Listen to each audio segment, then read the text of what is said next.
నవరాత్రిలో రెండవ రోజు పూజా నైవేద్యం చూసేయండి.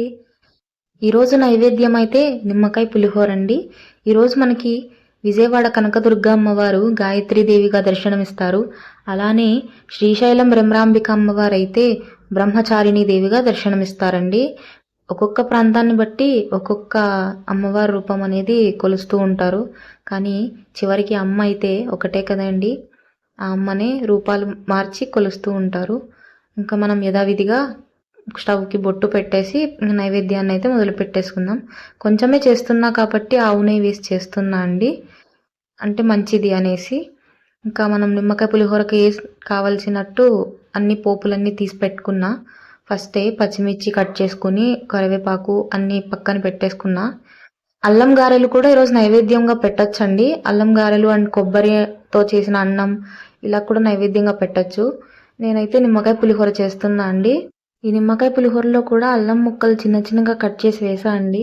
అమ్మవారికి నిమ్మకాయ పులిహోర అంటే ఇష్టం అనేసి విన్నాను ఎక్కడో, అందుకని నిమ్మకాయ పులిహోర అయితే చేస్తున్నా ఈరోజు అమ్మవారికి నైవేద్యంగా.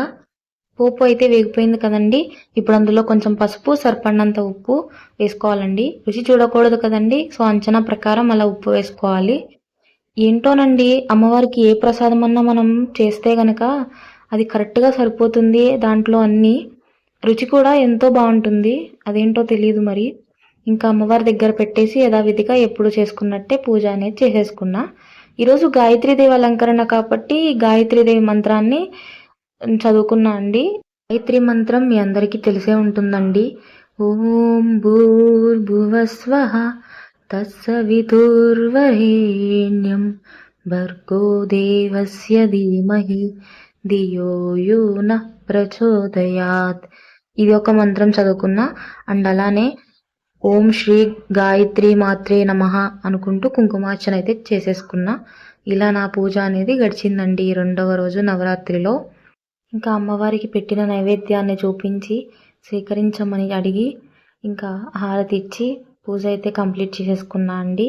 మరి మీరు ఈ రెండవ రోజు పూజను ఎలా జరుపుకున్నారనేది కామెంట్ చేసేయండి. వీడియో నచ్చితే లైక్ చేయండి, షేర్ చేయండి.